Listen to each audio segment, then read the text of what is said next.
Welcome to the She Said Privacy, He Said Security podcast. Like any good marriage, we will debate, evaluate, and sometimes quarrel about how privacy and security impact business in the 21st century.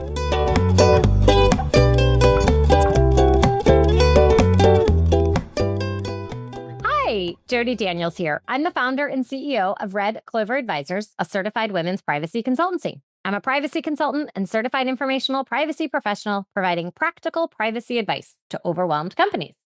Hello, Justin Daniels here. I am a shareholder and corporate M&A and tech transaction lawyer at the law firm Baker Donaldson, advising companies in the deployment and scaling of technology.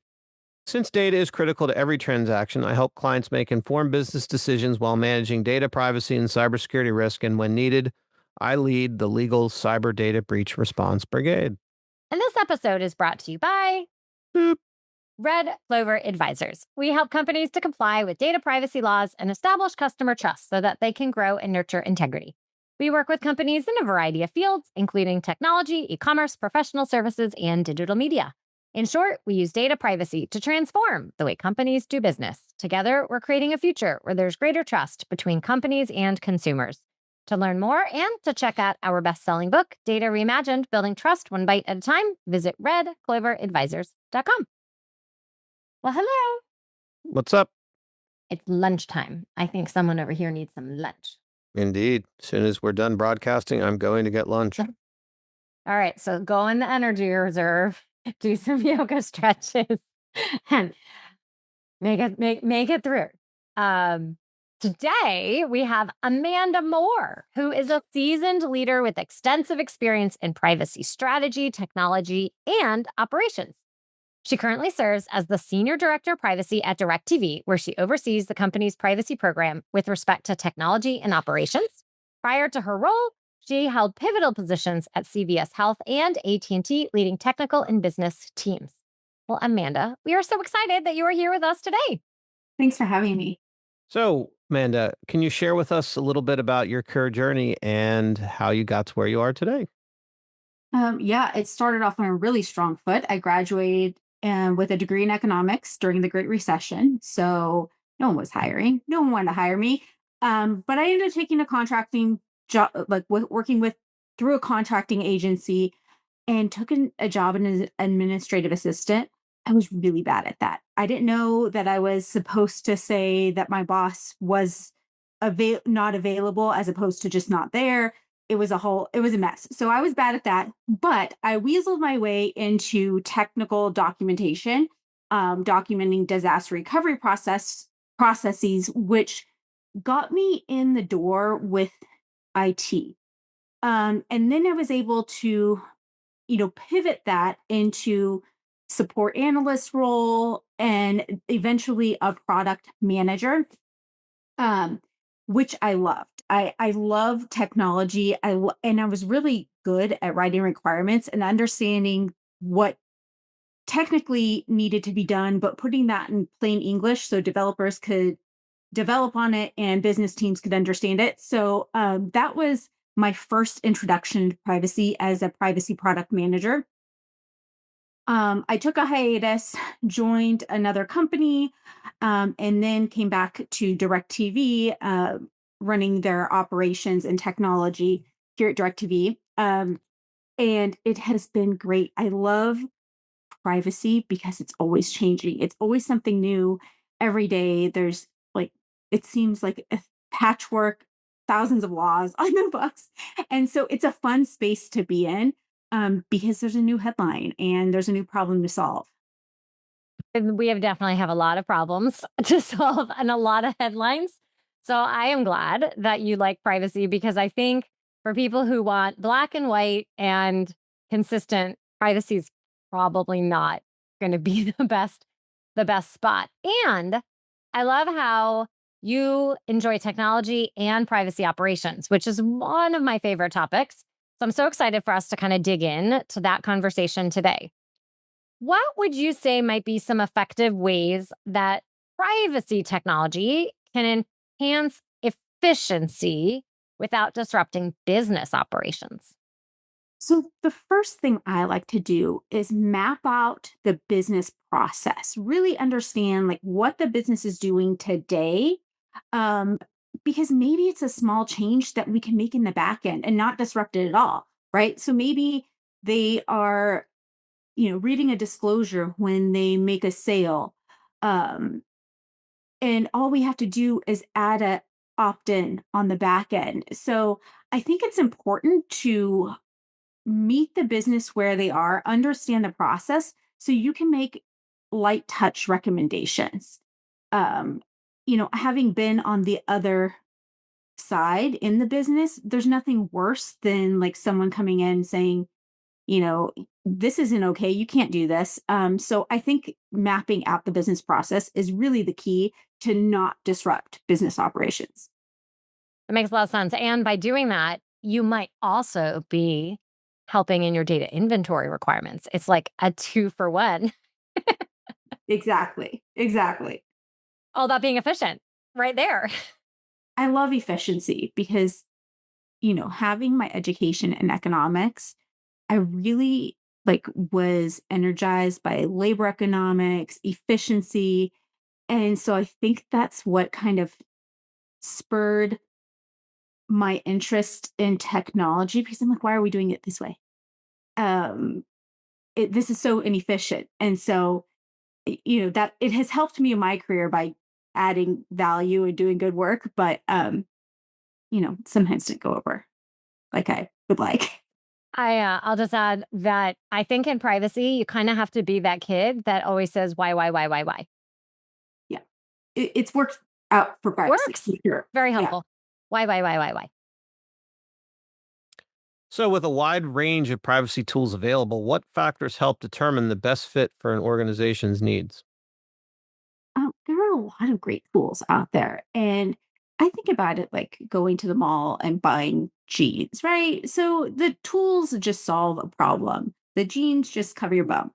Um, and so, so if all else is equal, it's how much money do you have? Do you already have a relationship with a certain platform? And do they have a solution that will meet your needs? But it really starts with the problem that you're trying to solve. I mean, you can buy all the tools in the world, but if you're not really clear on the problem you're trying to solve, it's going to be a mess. So I always start with the problem in mind. And I tend to look at our existing relationships to see if they have a solution that will fit my needs. We'll probably get a better price. We already have a relationship with these people. So there's a lot of benefits to doing that.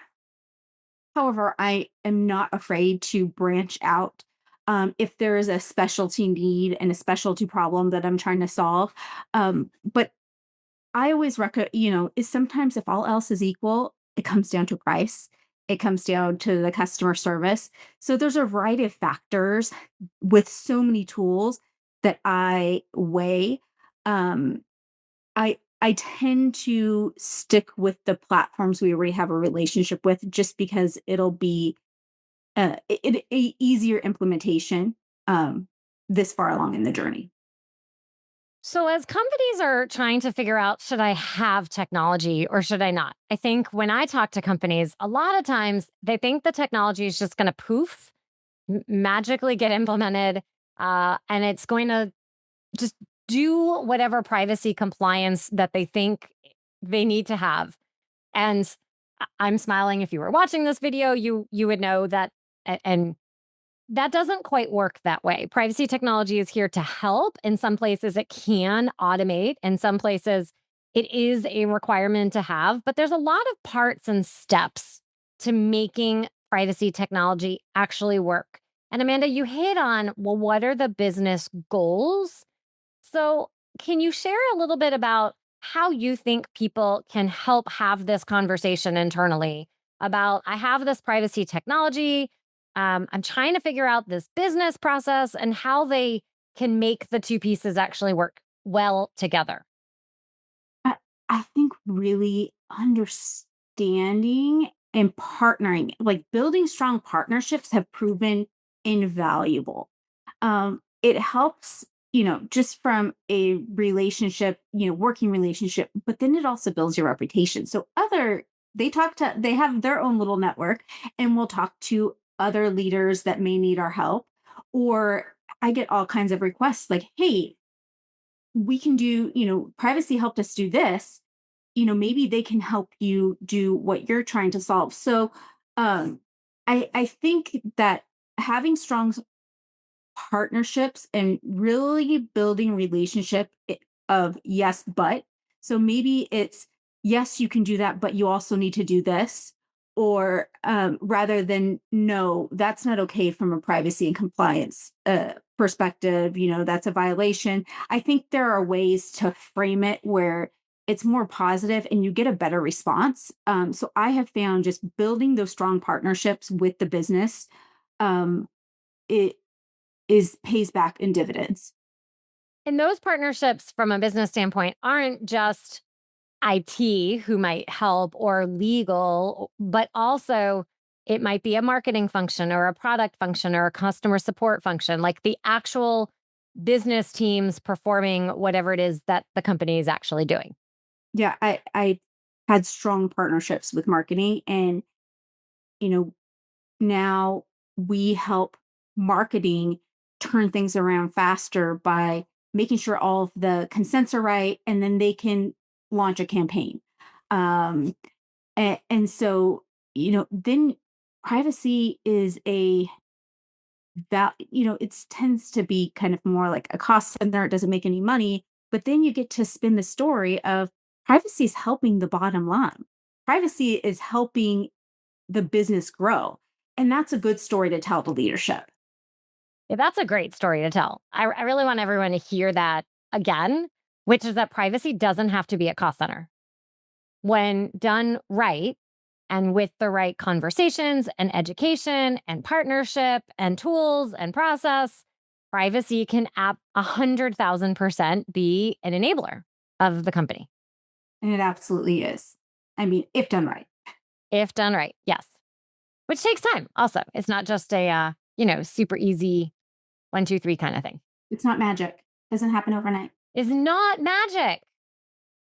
Not magic.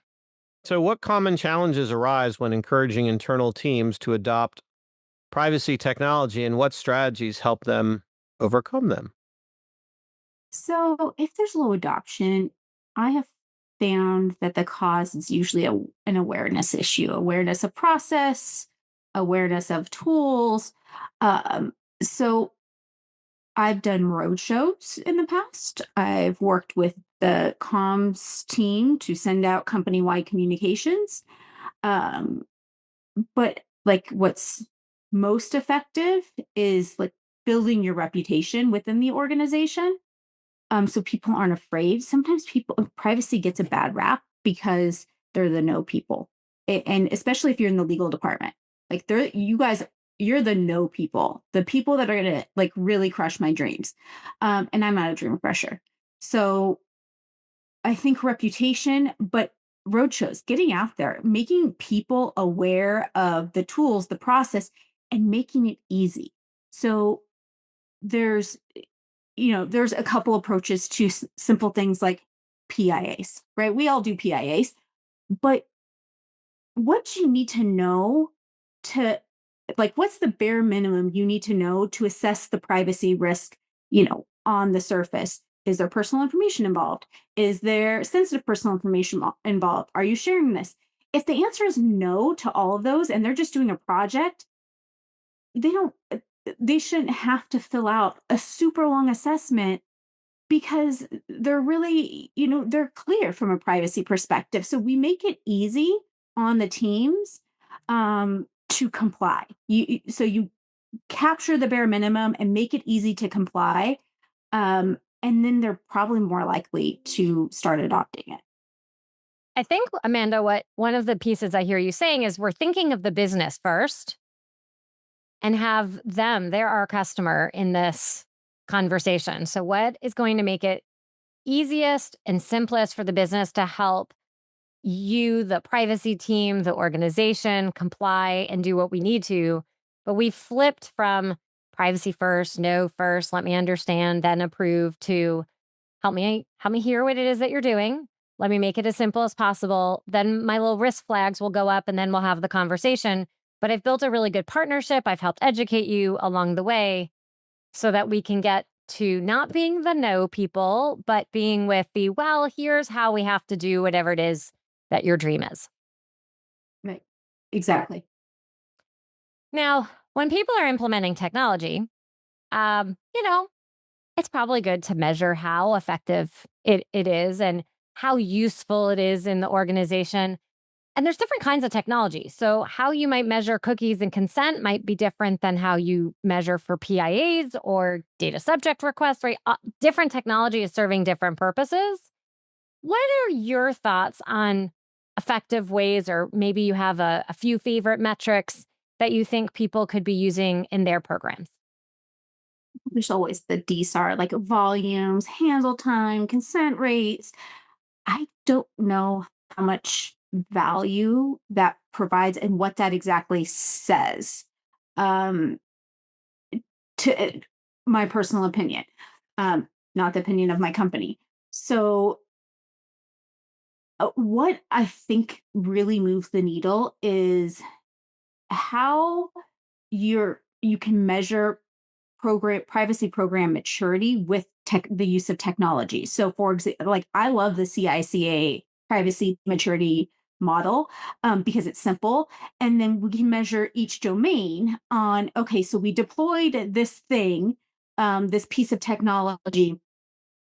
How is that moving the needle and making us more mature as a program?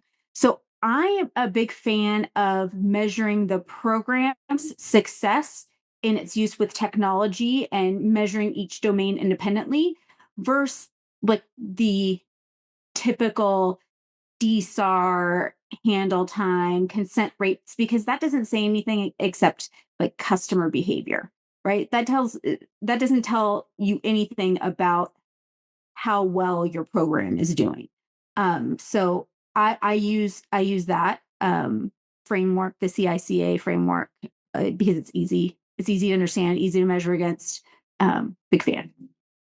Is that a measurement that you're doing? Like, how often are you doing that? Is that a once a month, a quarter, an annual? And then my second part is, who sees that? I mean, obviously you are, and that's going to be important for measuring a program, but who else in an organization do you think should be part of that review? I think that is something you can tell if you have quarterly leadership readouts. It's something you can share and share the journey and share how effective you're being in each of the domains that you measure. Uh, I think it's a good story to tell when you can show growth and say, yeah, we have some repeatable processes here. We are mature in certain respects, but these are the areas that we need to focus on next because we're less mature. And it's a good way to measure your overall program health, in my opinion. Um, but yeah, I think leadership, all the way up the chain, however you can, if you have quarterly ones-on-ones with your boss's boss, I think it would be a great time to share that information. Excellent tips. And the last thing I think I'll add, which I'm sure you already do, but for those listening, is depending on who your audience is, to really tailor what those metrics are. Because different executives want to receive information different ways. Some are going to be really linear, they want lots of words, some want charts, some want visuals. But imagine your short time to be able to explain your program. How are you going to be able to communicate that effectively? And we started this conversation around operations and technology, and how is the technology working for the company? So think about how you can help tell the story there, especially if you're trying to ask for more resources. You want to be able to say how the first set of resources has been really helpful and how this will continue to be beneficial for the program.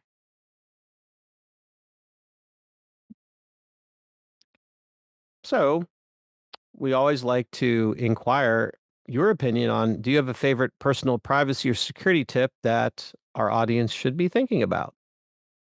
Okay, so I'm going to speak from Amanda from like 2 weeks ago and then Amanda today, because those people are we have two different perspectives here. So, first, I always use a private browser, VPN. I don't want people to track me on the internet. But I recently applied for a mortgage. And in doing so, I have received all kinds of text messages like your house is now, your offer is now ready. I'm not interested in selling my house. Um, so now I'm thinking maybe a do not sell or share my personal information would be would be warranted. So I like both. I think private browsers and VPNs are an easy way and not really have to think about it. But with a do not sell, because of what I'm experiencing right now, I think is my new favorite today. Well, yeah, that is insanely frustrating. I get all kinds of text messages. Whoever decided to start text messaging offers direct, it was a horrible.